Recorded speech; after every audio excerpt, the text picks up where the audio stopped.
diario la humanidad es testigo de diferentes hechos, diferentes eventos, diferentes noticias, y a pesar de que sea una misma noticia, un mismo evento, en muchas ocasiones, por no decir en todas, hay diversas posturas, diversas opiniones. Por ejemplo, si miramos la siguiente imagen, podemos darnos cuenta que es algo que no solamente se presenta en los eventos, en las situaciones, sino también en las cosas. Aquí estamos viendo una imagen y seguramente algunos habrán visto en la primera oportunidad que vieron la imagen la silueta de un hombre que está mirando hacia el lado derecho y que tiene la mano aquí en la solapa. Pero seguramente también otros habrán detectado, habrán visto otros detalles, otros aspectos. Por ejemplo, aquí es la figura de un campesino, aquí hay la figura de una campesina con un bebé, y lo que pensamos que era una mano es un perrito que está echado allí en la calle. Otras personas de pronto más curiosas o más detallistas encontrarán otros aspectos. Aquí, por ejemplo, hay una cara, hay otra cara. Si miramos, este es otro perfil, por aquí hay otra cara, aquí también hay otra cara, y en fin, hay diferentes detalles, y por lo tanto seguramente si preguntáramos qué es lo que cada uno ve, habría diversidad de opiniones y de posturas. El Apocalipsis no es ajeno a esta situación. El Apocalipsis, por su misma característica, su misma forma de haber sido escrito, es un libro que se presenta con muchas imágenes, y esto facilita que haya también muchas interpretaciones, diversas interpretaciones. Es así que pues vamos a ver hoy un aspecto sobre este libro que es bien importante tener presente. El Apocalipsis, si bien es un libro que se presta a interpretaciones, esto no quiere decir que cualquier interpretación es válida. Quiere decir que las interpretaciones que realmente están cuidando los aspectos de fondo, que son las reglas para interpretar, que es el contexto en el que fue escrito, que es el contexto bíblico, es decir, el mismo texto bíblico. Si estos aspectos se están respetando, seguramente que podemos decir que hay diversas posturas que son válidas, porque no están oponiéndose ni negando ninguno de los principios ni enseñanzas claras y fundamentales de la Biblia. Entonces vamos a pasar entonces a ver esta meditación, que por este motivo he titulado Diversos puntos de vista. Y en un principio vamos a ver los primeros 6 versículos de Apocalipsis capítulo 13. Pero antes vamos entonces a recordar que presenté en ocasiones anteriores un esquema del libro, una estructura del libro que nos ayuda a tener una idea más clara de cómo está escrito el libro.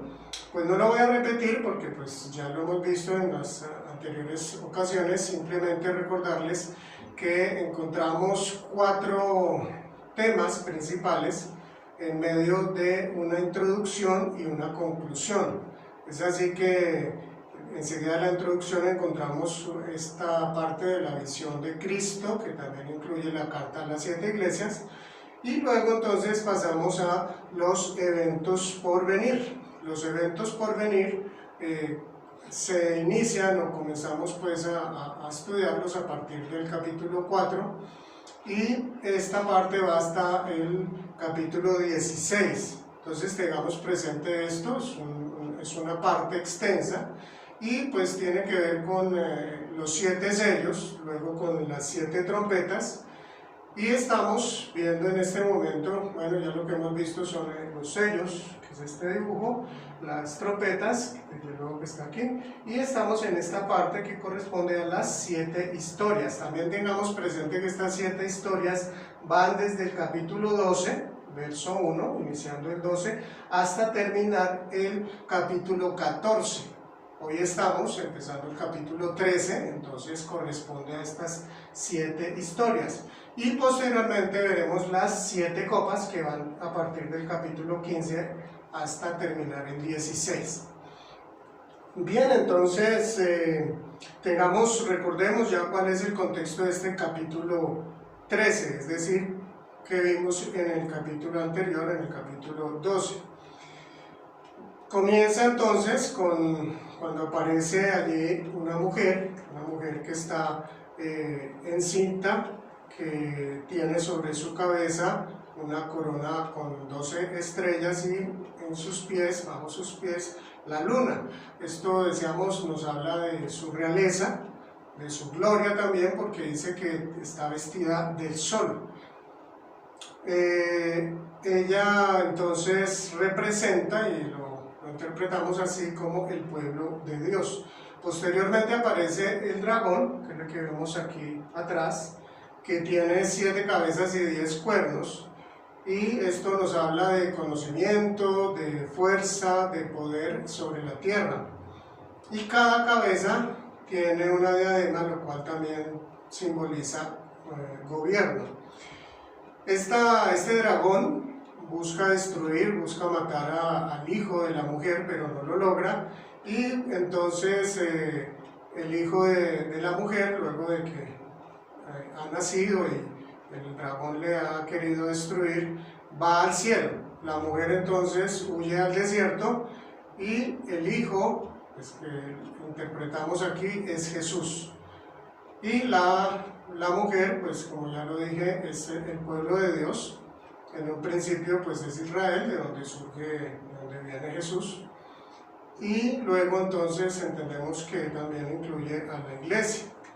Nos dice que en el cielo hay entonces una guerra donde aparece el ángel Miguel con sus ángeles y luchan contra el dragón, contra Satanás, que lo identifica además claramente, ese dragón es Satanás, y que están luchando Satanás junto con sus ángeles, pero Miguel los vence y es derrotado y es expulsado y arrojado del cielo a la tierra.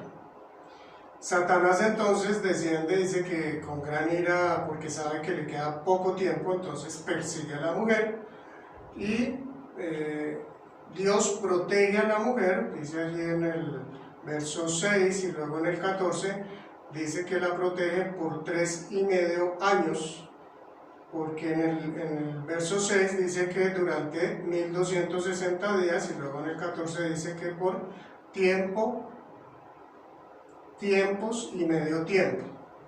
Más adelante hablaremos también un poquitito al respecto de estos versículos. El dragón, al ver que no puede perseguir, pues, y hacerle daño a la mujer, decide entonces hacerle guerra a la descendencia de la mujer y aclara que esa descendencia de la mujer son los creyentes cristianos, los que son fieles al testimonio de Jesús, dice allí, terminando entonces el capítulo 12.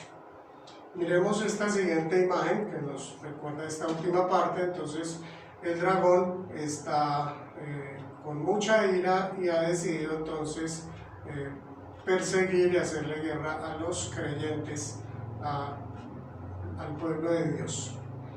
Bien, entonces vamos ya a dar inicio a nuestro capítulo 13 con estos primeros 2 versículos y la primera parte que ha llamado la descripción de la bestia. Estos 2 primeros versículos dicen así: y el dragón se plantó a la orilla del mar. Entonces vi que del mar subía una bestia, la cual tenía 10 cuernos y 7 cabezas. En cada cuerno tenía una diadema y en cada cabeza un nombre blasfemo contra Dios. La bestia parecía un leopardo, pero tenía patas como de oso y fauces como de león. El dragón le confirió a la bestia su poder, su trono y gran autoridad. Bien, recordemos entonces que este dragón ya había aparecido en el capítulo 11, en el verso 7. Allí nos habla pues este dragón, sino esta bestia, ya había aparecido en el capítulo 11, en el verso 7. Y aquí vemos que esta bestia es semejante, tiene bastante similitud con el dragón. Recordemos pues lo que acabamos de de mirar del capítulo 12, donde nos dice que ese dragón también tiene 7 cabezas y 10 cuernos. Es similar entonces a lo que nos está aquí narrando al describir a esta primera bestia. Ahora fijémonos que dice que vi que del mar subía una bestia. ¿Por qué he llamado descripción de la primera bestia? Porque después vamos a encontrar en este mismo capítulo la segunda bestia. Y la diferencia en un principio es que esta primera bestia ha surgido del mar, ha salido del mar. Podemos recordar que tanto Satanás, el dragón, como esta bestia, pues que tienen diademas en su cabeza, a diferencia de la mujer que lleva una corona, pues tienen autoridad, desde luego que sí, tienen autoridad. Y a diferencia del dragón, esta bestia tiene las diademas es en los cuernos. Recordemos que allí en el capítulo 12 dice que las diademas Satanás las tiene en la cabeza, en cada cabeza. Y aquí nos dice también que esta bestia tiene en cada cabeza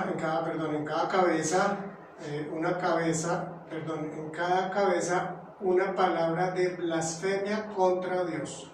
Una palabra de blasfemia contra Dios.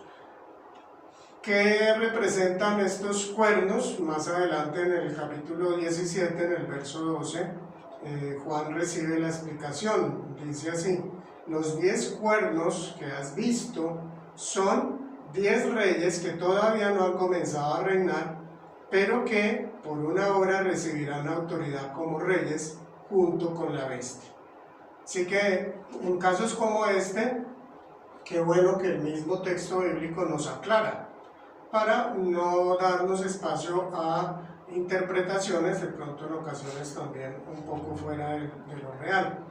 Entonces, podemos entender que estos cuernos representan gobiernos que son opuestos a Dios y también opuestos a los creyentes, al pueblo de Dios. Bien, en el verso 2 entonces dice allí que esta bestia parecía un leopardo, pero tenía patas como de oso, fauces como de león. Llama la atención que este texto muestra una gran semejanza, con un texto que aparece en Daniel 7, del verso 3 al 6, donde nos está narrando Daniel, en el Antiguo Testamento, que él ve salir del mar diferentes bestias, en total son 4, y cuenta que las primeras 3, dice así, que la primera que sale tiene una apariencia como de león, la segunda tiene una apariencia como de oso y la tercera como de leopardo. Y los estudiosos han interpretado, de acuerdo a esta profecía, o esto que aparece en el Antiguo Testamento, que posteriormente se ve que es cumplido, la primera bestia del león representaba a Babilonia, el imperio de Babilonia, la segunda, el oso, representaba a Medo-Persia, y la tercera, el leopardo, representaba el imperio griego. Y pues aquí llama la atención que toma estos 3 aspectos, pero en una sola bestia. Ahora, aquí no nos dice que sean 3 bestias, ni simplemente toma parte de estos animales para describir a esta bestia. Entonces, recordemos, aquí esta bestia tiene parecido a un leopardo, tiene patas de oso y tiene fauces como de león. Miremos la siguiente imagen que nos ayudan a tener entonces una idea más clara. Está saliendo del mar, tiene allí sus 10 cuernos y sus 7 cabezas. Desde luego esto nos dice que hay cabezas que deben de tener más de un cuerno. Entonces, pues un detalle para que tengamos en cuenta, aunque en el libro del Apocalipsis no aparece como tal el nombre de Anticristo, esta bestia se ha identificado como el Anticristo. Eso lo podemos también mirar en otros textos del Nuevo Testamento, pero principalmente podemos leer 2 Tesalonicenses, casi todo el capítulo 2, especialmente el capítulo 12 en los versos 3 y 4 y luego del 8 al 12. No lo voy a leer aquí pues por cuestión de tiempo, pero seguramente en la próxima charla hablaremos al respecto. Bien, entonces pues fijémonos simplemente aquí, ¿no? Tiene sus fauces, está hablando, no es la cabeza, son sus fauces, o sea aquí la boca tiene forma como si fuera de león, tiene patas de oso y el cuerpo como de leopardo. Bien, pasemos entonces ya a la segunda parte de versos 3 y 4, le he llamado aquí el mundo y la bestia, porque nos habla de qué hace el mundo, las personas, ante la bestia. Dice así el verso 3, una de las cabezas de la bestia parecía haber sufrido una herida mortal, pero esa herida ya había sido sanada. El mundo entero, fascinado, iba tras la bestia y adoraba al dragón porque había dado su autoridad a la bestia. También adoraban a la bestia y decían, ¿quién como la bestia? ¿Quién puede combatirla? Bueno, aquí al parecer una de las cabezas de la bestia, de estas 7 cabezas, como nos dice aquí empezando este verso 3, por lo visto estaba prácticamente muerta, pero de una forma sorprendente y que es notoria para el mundo, vuelve a la vida. Al parecer pues por esto la gente está fascinada, está maravillada, está admirada de la bestia, a tal punto que dice pues que iba atrás de ella el mundo entero, dice aquí, ¿no? El mundo entero fascinado iba tras la bestia. Pero en el 4 ya entonces nos dice pues hasta qué punto ha llegado esa admiración, porque dice y adoraba al dragón. Primero al dragón, recordemos que el dragón es Satanás mismo. ¿Por qué? Dice porque le había dado autoridad a la bestia. Pero además dice que también adoraban a la bestia.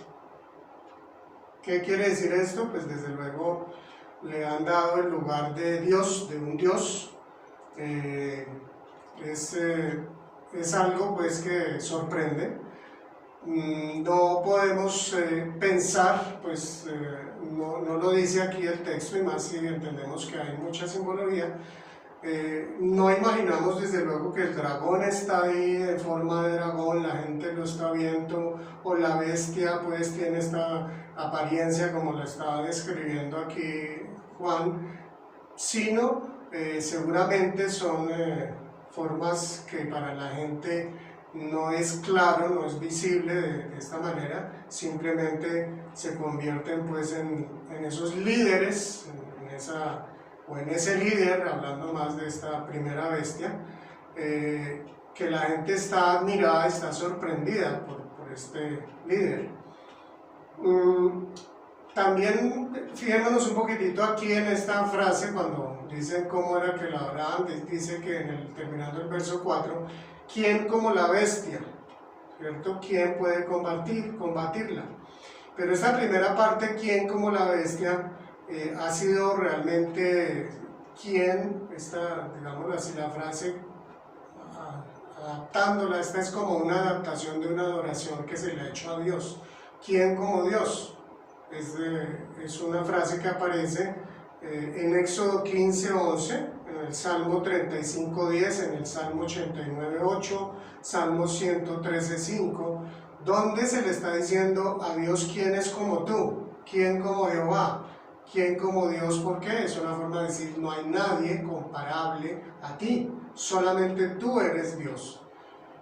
Entonces aquí lo está llevando prácticamente al nivel de que Él es Dios, y esto es pues realmente absurdo. Recordemos el nombre del ángel que derrotó a Satanás y a sus huestes en el cielo y lo arrojó a la tierra, Miguel. Y vimos que el nombre de Miguel significa ¿quién como Dios? Sin embargo aquí entonces la gente ya le ha dado ese lugar. Quiero invitarles entonces a que veamos esta siguiente imagen, donde de pronto podemos suponer que así puede llegar a ser algo así, la gente admirando a una persona, a un líder, y en él están encontrando pues su Dios, de alguna manera, quien hace cosas maravillosas, y en este caso lo primero que nos narra es esa recuperación pues, de esa herida mortal. Bien, pasemos a la siguiente parte, y le he llamado el poder limitado de la primera bestia, y va estos dos versículos 5 y 6.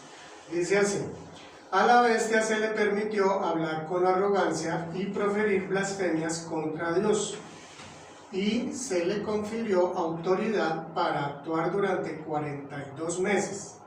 Abrió la boca para blasfemar contra Dios, para maldecir su nombre y su morada y a los que viven en el cielo. Bueno, tengamos aquí presente, de pronto lo primero que a uno le impacta es, uy, ¿cómo así que hablar con arrogancia? ¿Cómo decir blasfemias contra Dios? Terrible eso. Pero les invito a que miremos con detalle cómo comienza el versículo. Dice: a la bestia se le permitió. Y es algo que también les invito a que tengamos presente cada vez que encontremos algo así, porque en muchas situaciones del Apocalipsis, y cuando tiene que ver con aspectos del mal, de la maldad, de Satanás, aparece una frase similar así: se le permitió. ¿Y esto qué quiere decir? Porque dice se le permitió. ¿Qué se le permitió? Primero, hablar con arrogancia y proferir blasfemias contra Dios. Pero además dice que y se le confirió autoridad para actuar durante 42 meses. O sea, se le concedió, se le permitió obrar con autoridad. Entonces, esto quiere decir que en medio de todo, Dios es el que está permitiendo. O sea, Satanás sigue siendo simplemente un ser creado que se rebeló contra Dios, sí, pero que nunca va a ser igual que Dios. El único que es, ahí sí, realmente, ¿quién como Dios? Dios es el único que es Dios, totalmente diferente al resto de todo lo que existe, porque todo lo demás ha sido creado, empezando nomás en ese aspecto, teniendo en cuenta ese aspecto. Dios es eterno, es todopoderoso, es omnipotente, es omnipresente, etcétera, etcétera, etcétera, que no podemos nunca comparar a Satanás, aunque tenga poder, no podemos compararlo nunca con Dios. Entonces, aquí nos detenemos un poquitito porque dice que se le confirió autoridad. ¿Para qué? Para actuar durante 42 meses. Entonces, ese 42 meses, pues, ¿qué es? ¿Qué significa o cómo lo podemos interpretar? Aunque ya hemos hablado de esto, pero lo vamos a profundizar un poquitito en un momentito. Miremos entonces el verso 6, donde dice que esta primera bestia blasfema contra Dios. Entonces, miremos lo que hace la bestia. Dice que abre su boca, ¿para qué? Para blasfemar contra Dios. Podemos ir mirando la siguiente imagen que nos ayuda también a tener una idea. Blasfema contra Dios y dice que maldice el nombre de Dios y también maldice el lugar en el que Dios habita, que en la versión, digamos, en los textos originales se refiere al tabernáculo, y a los que habitan con él. Entonces, esta bestia, digámoslo así, este líder que es admirado por las multitudes, por el mundo entero, como dice aquí este texto, se dedica pues a, como diríamos, despotricar, a hablar mal, a hablar cosas ofensivas con respecto a Dios y a lo que tiene que ver con Él. Así que en un comienzo esto no se ha visto, pero después al parecer esto es una forma pues clara. Bien, entonces vamos a conectar un poquitito lo que vimos al comienzo, que tiene que ver pues con que hay diferentes puntos de vista ante un mismo hecho. Y en este caso vamos a conocer algunos puntos de vista que son diferentes entre sí respecto al mismo libro de Apocalipsis, y También vamos a hablar sobre esto de lo que significa esto, en este caso de 42 meses, a qué se está refiriendo y cómo ha sido interpretado también. ¿Por qué? Porque lamentablemente hay mucha ignorancia respecto a esto dentro del pueblo cristiano, hay mucha ignorancia respecto a que existen diferentes formas de interpretar el Apocalipsis en especial. Entonces, a lo largo de la historia del cristianismo, no todos los cristianos han interpretado el texto del Apocalipsis igual, y casi todo el pueblo evangélico en la actualidad, por algo que va a explicar en un momento, ha entendido que hay una sola forma de interpretarlo, y estoy hablando específicamente del dispensacionalismo. El dispensacionalismo es una de las formas de interpretación que existe dentro de una de las escuelas de interpretación del Apocalipsis. Me explico un poquitito más. Para interpretar el Apocalipsis se han conformado escuelas de interpretación, se llaman así, escuelas de interpretación apocalíptica o del Apocalipsis. ¿Y qué quiere decir esto? Son grupos de personas que muy concienzudamente, muy juiciosamente se han dedicado a estudiar el Apocalipsis, al punto en que se han desarrollado lo que se ha llamado así escuelas. O sea, son grupos serios, no es una persona por ahí que se le ocurre decir que el Señor me reveló X o Y cosa, no, sino que toma su tiempo y otras personas también lo acompañan en diferentes partes y luego se conforma ese grupo, esa escuela. Pues bien, hoy vamos a hablar de algunas de estas escuelas de interpretación apocalíptica. ¿Por qué digo algunas? Porque hay más. Hoy voy a hablar muy rápidamente, muy soberamente de 4 escuelas de interpretación. Ya nombré una de estas, que es la escuela futurista. Dentro de esa escuela entonces está este grupo que se llama dispensacional o dispensacionalista, y es la que llegó principalmente a Latinoamérica, pero siempre creímos, y lo digo porque para mí esa fue mi experiencia y sé que la de muchos, creímos que esa era la interpretación correcta y única además que se le podía dar al Apocalipsis. Esa era la interpretación. Y oh sorpresa, al estudiar más profundamente este tema nos damos cuenta que hay escuelas a lo largo de la historia del cristianismo. Realmente esta escuela del futurismo es muy reciente, es del siglo XIX, 1840 más o menos comienza a desarrollarse. Pero entonces miremos cuántos siglos hay atrás de estos 1840 años, hasta cuando apareció esta escuela del futurismo, y específicamente del dispensacionalismo. Entonces, además tener en cuenta, ¿no?, de este futurismo dispensacionalista, esa postura fue rechazada, no con ese nombre desde luego, durante mucho tiempo. Esa forma de interpretar fue rechazada por el cristianismo por bastantes siglos. Bien, entonces estas escuelas de las cuales quiero hablar en este momento son las siguientes. El historicismo, la primera que quiero que veamos, el preterismo. Bueno, aquí está la escuela preterista, también está la futurista, otra que aparece es la historicista, y también está la idealista. Ahí escrito de una manera súper resumida de qué trata cada una de estas escuelas. Preterista, pues ahí dice, el Apocalipsis habla de hechos históricos que ocurrieron en el pasado. Pues muchos diremos, eso no puede ser, imposible. Sí, esa escuela preterista, como les digo, no como de una manera pues a la ligera dijeron esto, no, de una manera muy estudiada. Entonces, repito, el Apocalipsis habla de hechos históricos que ocurrieron en el pasado. Ahora miraremos en una gráfica para que entendamos mejor estas 4 escuelas. La futurista entonces dice que el Apocalipsis se refiere a los hechos históricos que ocurrirán principalmente en el futuro. Entonces fijémonos aquí preterista dice una cosa casi opuesta a la futurista, pero no por eso podemos nosotros decir, o tenemos que desechar y decir, esta no vale o esta no vale. Un detalle importante a tener aquí en cuenta, estas escuelas de interpretación, o sea, serias, cada una de ellas tienen sus fortalezas, también tienen sus debilidades.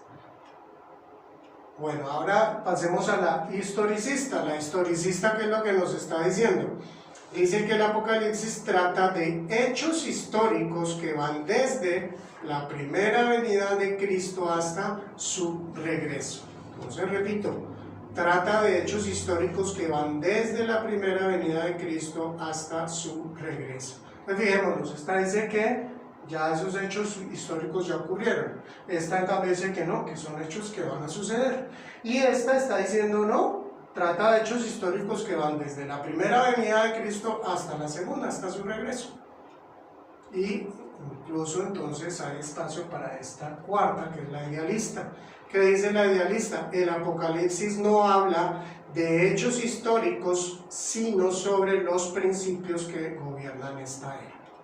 Entonces uno diría, oh, esto no puede ser. Les decía yo, ¿cuál es la que principalmente hemos conocido nosotros los cristianos evangélicos? Esta, futurista. Esa es la postura. Y nos imaginamos, esa es la interpretación, o sea, no hay espacio para nada diferente. Pues miren, ya nos enteramos que hay otros tres que además son bastante válidos, son bastante serios. Entonces, voy a explicar muy rápidamente de qué trata la preterista. Como les digo, esto da cada tema para infinidad de charlas, pero de una manera muy resumida. La preterista dice y afirma que fue escrita además, ¿no? Y fue revelación de Dios principalmente para la iglesia que la recibió, o sea, la primera iglesia, porque estaban siendo perseguidos y necesitaban ese consuelo, ese fortalecimiento, y entonces trata de cosas y eventos que sucedieron después en esta primera época del cristianismo. Entonces es de aplicación primordial para los primeros lectores, los lectores de su tiempo. ¿En qué se basan? Empezando, dicen, bueno, nomás hay en Apocalipsis 1:1, dice, esta es la revelación de Jesucristo que Dios le dio para mostrar a sus siervos lo que sin demora tiene que suceder. Y entonces es uno de sus respaldos, pero además ellos ven al final, bueno, aquí algo similar en el verso 3 del capítulo 1 también lo dice, no lo voy a leer para no extenderme, pero en el capítulo 22, también les invito a que ustedes lo busquen, verso 6 y verso 10, dicen algo también similar. Entonces ellos dicen, el mismo texto afirma que esto es para algo que va a suceder pronto. Entonces son eventos que en su mayoría ya sucedieron, principalmente interpretan y encuentran pues razones y textos claros y hechos históricos que tienen que ver con la toma y la caída de Jerusalén, que sucedió en el año 70 después de Cristo. Bien, la futurista, entonces, que es la más conocida para la iglesia evangélica, mezcla profecía principalmente de Daniel, capítulo 7, capítulo 9 y 10 con el Apocalipsis. Es muy cercano pues esa mezcla que se da en esta escuela.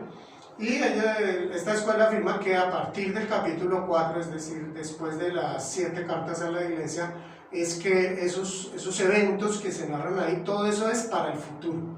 Es algo que va a suceder a partir de prácticamente ya, como ellos mismos lo dicen, la última semana antes de que venga, o sea, los últimos 7 años antes de que venga el Señor Jesús.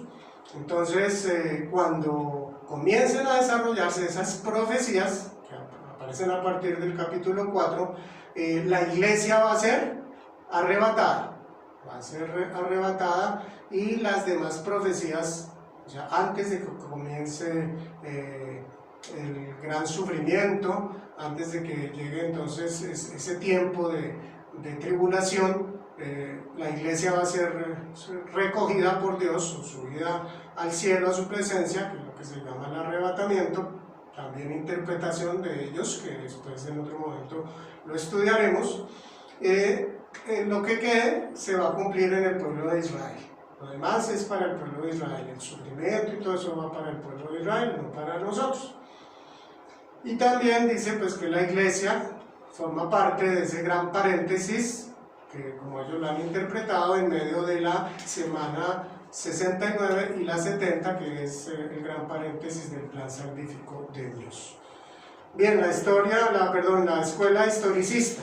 Entonces dice que el Apocalipsis muestra la historia de la iglesia en forma cronológica y se basa en el capítulo 1 del versículo 19.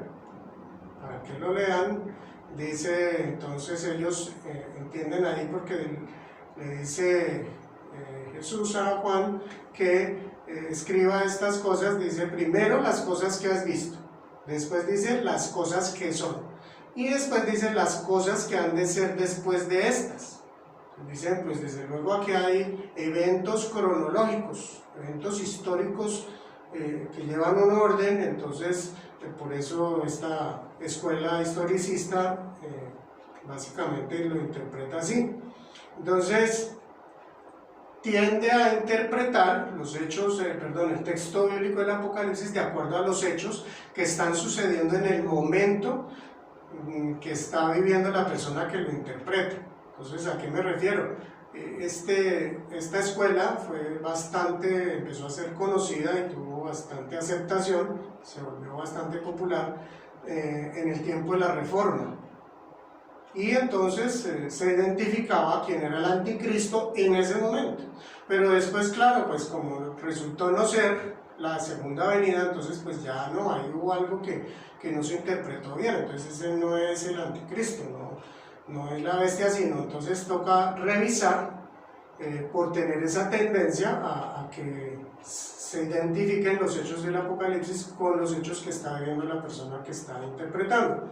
Entonces se requiere por este motivo también revisar constantemente estas interpretaciones de la escuela historicista.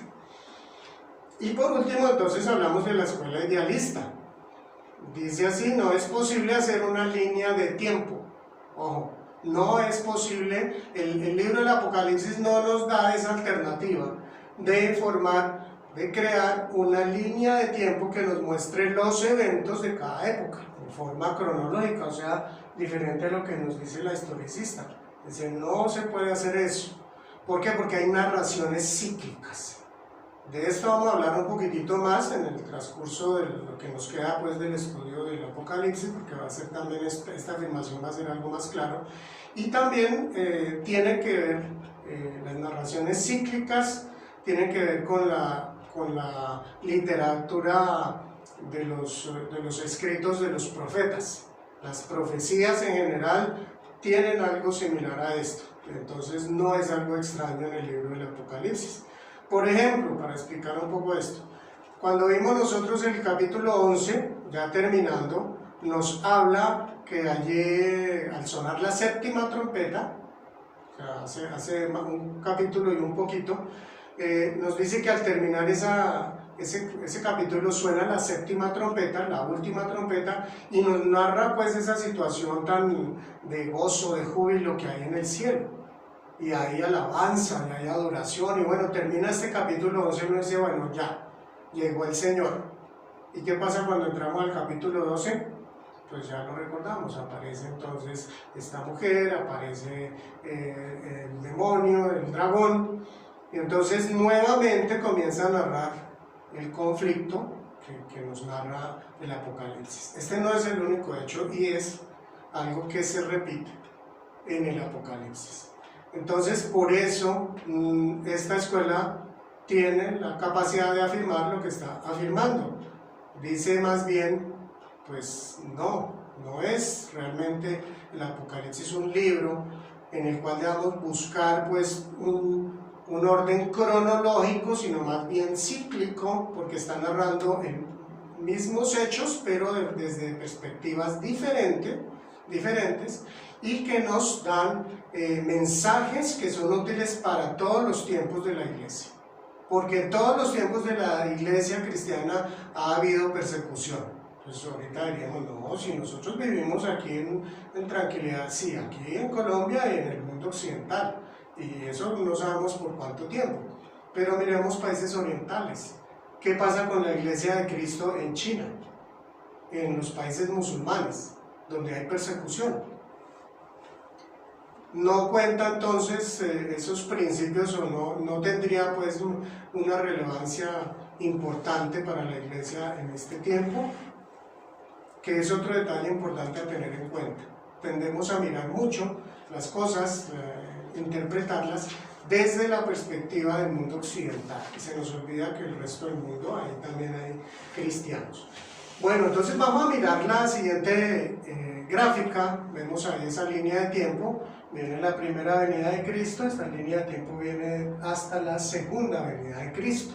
Y entonces, más adelantito viene ya la muerte del Señor Jesús y desde luego su resurrección y ascensión. Miremos esta parte de aquí abajo, representa entonces el recuadro amarillo, es el tiempo que viene desde la crucifixión del Señor Jesucristo hasta cuando Él regrese por segunda vez. Miremos entonces qué nos habla así gráficamente la escuela preterista. Simplemente la escuela preterista nos habla que el texto, o más bien digámoslo así, bueno, los hechos suceden principalmente en esta primera parte de la historia, o sea, desde la crucifixión de Jesús hasta el sitio y la caída de Jerusalén. Eso es lo que afirma la escuela preterista. Ahora, la escuela futurista, que es la que está en el otro extremo, entonces dice, no, aquí se va a cumplir prácticamente a partir del rapto y la tribulación, el inicio de la tribulación, el rapto de la iglesia, viene esta parte del cumplimiento. Entonces, por eso se llama futurista y preterista, del pasado, del futuro. Ahora miremos entonces la historicista. La historicista dice, no, pues vienen así a lo largo de todo este tiempo histórico, entonces vienen situaciones y eventos históricos, básicamente con la iglesia, tienen que ver estos hechos históricos y eso es de lo que nos habla el Apocalipsis. Y por último, la idealista.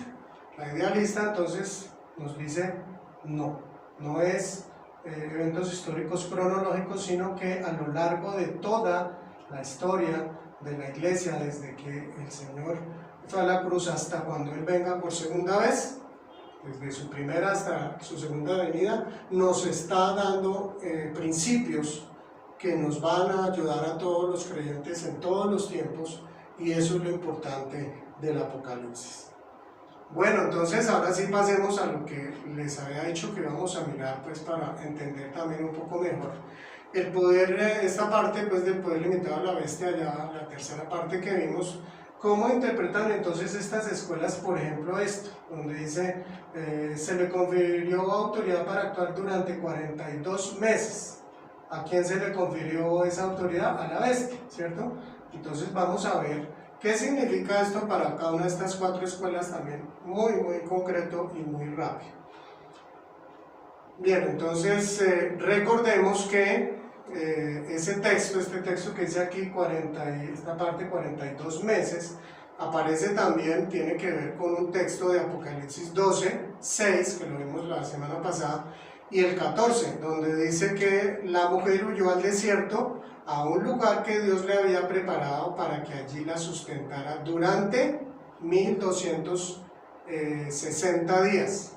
Y más adelante en el verso 14 dice, al lugar donde sería sustentada durante un tiempo y tiempos y medio tiempo.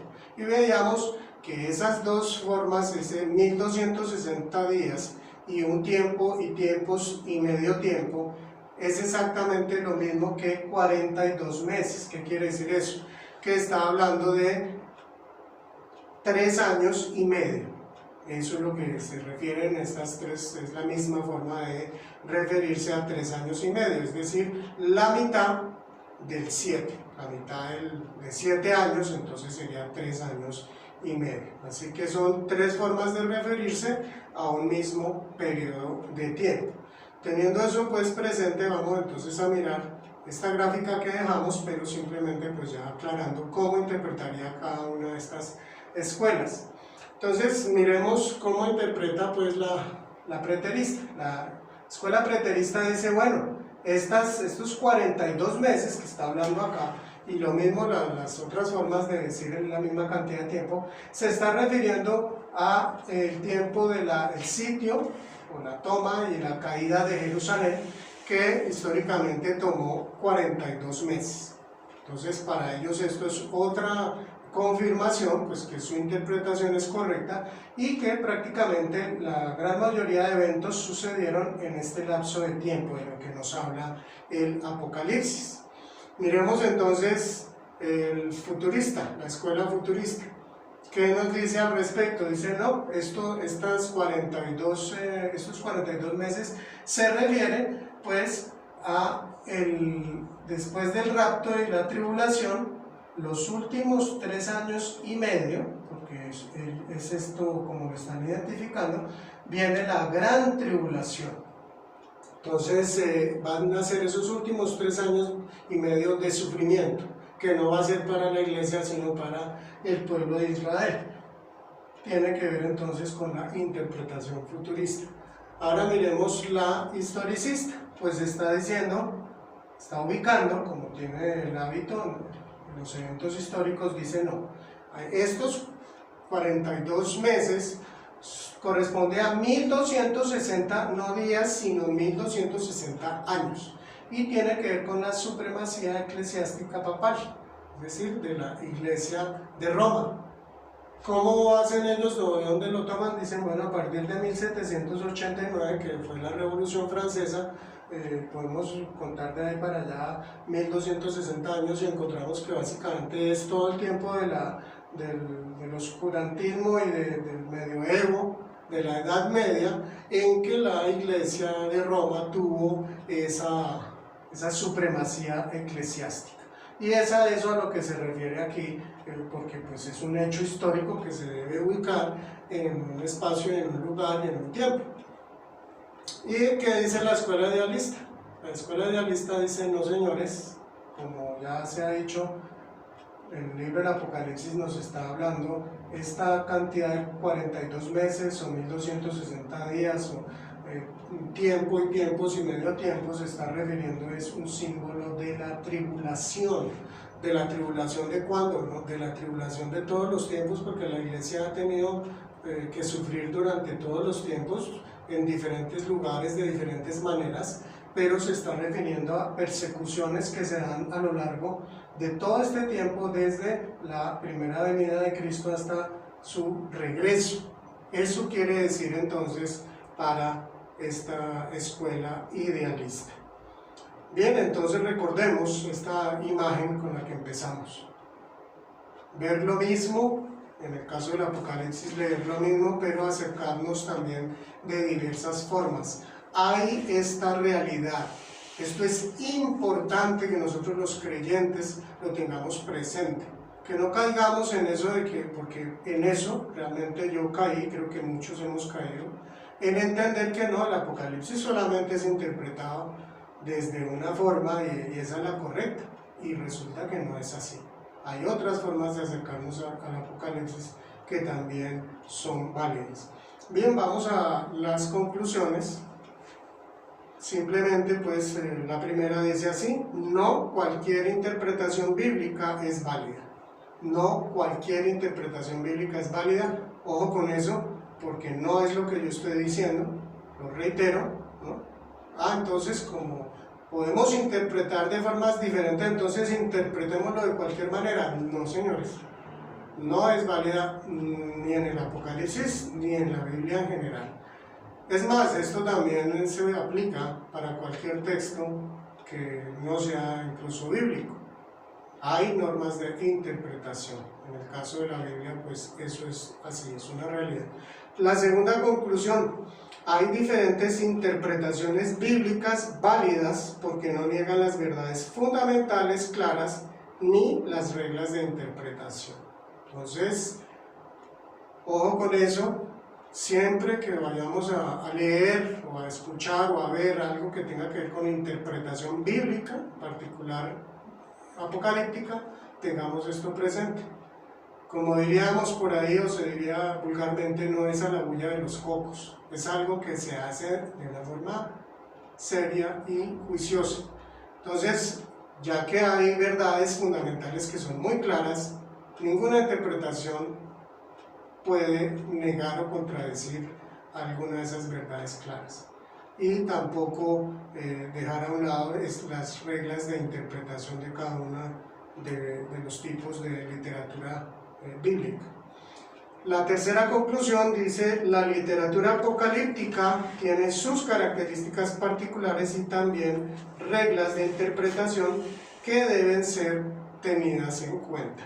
Creo que es bastante claro que la literatura apocalíptica además tiene una identidad propia que la hace por eso también muy necesaria tener en cuenta para interpretarla, esas características y esas normas, esas reglas de interpretación que se deben tener en cuenta.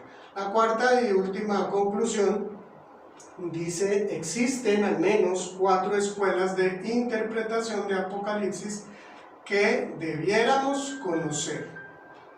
Ojo con esto, no es algo pues que yo esté diciendo, no, si usted no conoce esas escuelas, usted se va a condenar, usted no, simplemente debiéramos conocerlo. Pero esto nos va a ayudar a no tomar posturas extremas, posturas de fanatismo que nos ponen en unas situaciones que realmente no estamos llamados a eso. Así que te invito a que sigas profundizando en este libro que el Señor Jesucristo le dio al apóstol Juan con el propósito de darnos a conocer cosas, valores, principios y situaciones que son importantes para toda su iglesia. El Señor te bendiga.